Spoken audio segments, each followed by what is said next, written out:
ॐ त्रिपुरसुन्दर्यै नमः। अथ अर्गलास्तोत्रम्। यह माँ भगवती का दिव्य और सिद्ध स्तोत्र है। यदि कोई बंधु इस पाठ को श्रवण करता है, यह पाठ करता है, तो इस स्तोत्र में कहा गया है, विद्यावंतम यशस्वंतम लक्ष्मीवंतम जनम कुरु। वह व्यक्ति विद्या, यश और लक्ष्मी से परिपूर्ण होता है। यदि माताएं बहनें इस पाठ को श्रवण करती हैं या पाठ करती हैं, तो कहा गया है, देहि सौभाग्यमारोग्यम देहि में परमं सुखम। माता स्वयं उनकी सौभाग्य की रक्षा करती हैं और परम सुख प्रदान करती हैं। यह बहुत ही चमत्कारी स्तोत्र है। इसका पाठ आप सभी लोग अवश्य श्रवण करें। ओम अस्य श्री अर्गला स्तोत्र मंत्रस्य विष्णुर्ऋषिः अनुष्टुप् छन्दः श्री महालक्ष्मीर्देवता श्री जगदम्बा प्रीतये सप्तशती पाठांगत्वेन पाठे विनियोगः। ॐ नमश्चण्डिकायै। मार्कण्डेय उवाच।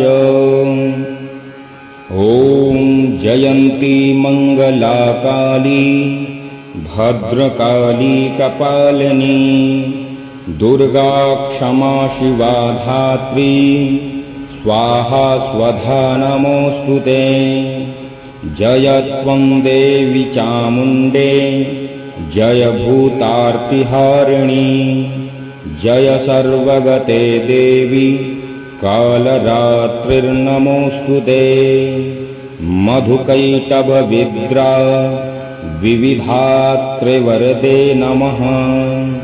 रूपं देहि जयं देहि यशो देहि दिशो जहि। महिषासुरनिर्नाशि भक्तानां सुखदे नमः। रूपं देहि जयं देहि यशो देहि दिशो जहि।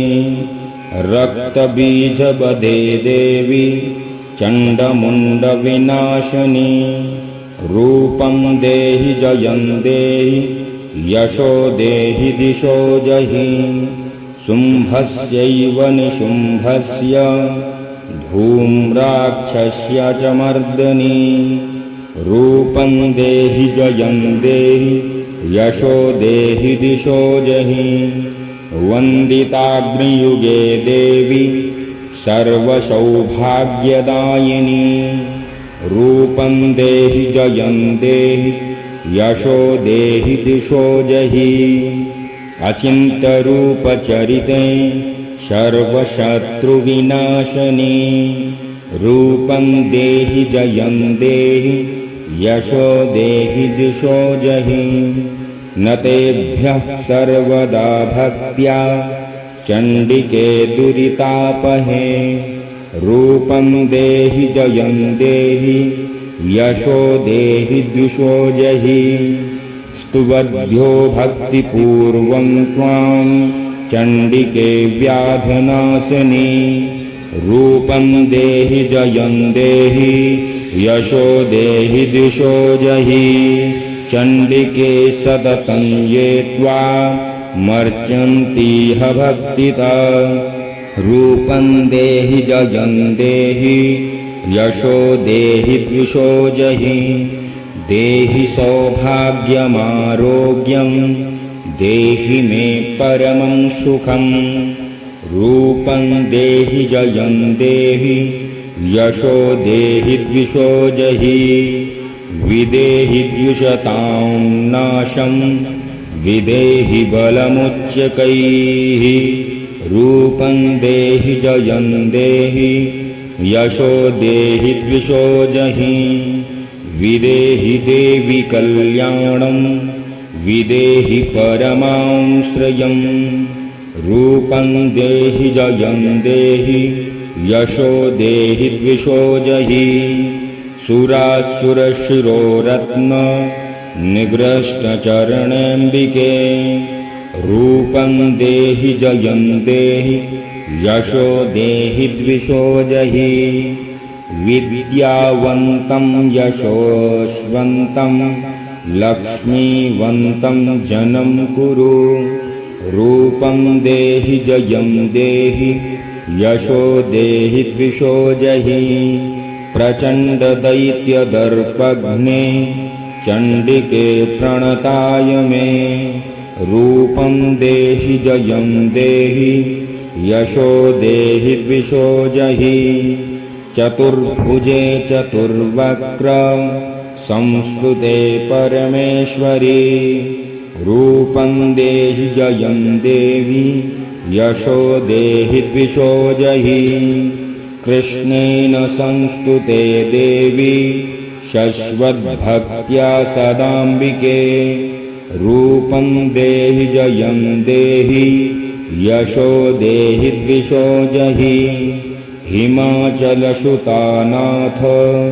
संस्तुते परमेश्वरी रूपं देहि जयं देहि यशो देहि द्विषो जहि इन्द्राणिपद्सद्भाव पूज्यते परमेश्वरी रूपं देहि जयं देहि यशो देहि द्विषो जहि देवी प्रचण्डदोर्दण्ड दैत्यदर्पविनाशिनी रूपं देहि जयं देहि यशो देहि द्विषो जहि देवी भक्तजनोद्दा मदत्तानन्दयोऽम्बिके रूपं देहि जयं देहि यशो देहि द्विषो जहि पत्नी मनोरमां देहि मनोव्रतानुसारिणीं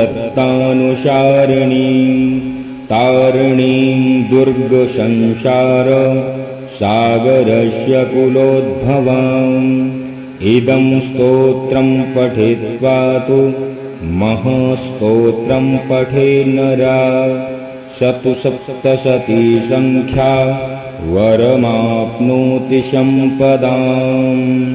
ॐ श्री अर्गला स्तोत्र संपूर्णम्। जो मनुष्य इस स्तोत्र का पाठ करके माँ भगवती को सुनाते हैं या श्रवण करते हैं, माँ भगवती उनकी सभी मनोकामनाएं पूर्ण करती हैं। यह भगवती का दिव्य और अलौकिक स्तोत्र है। यह मार्कंडेय पुराण से है। ओम श्री जगदम्बिकायै नमः।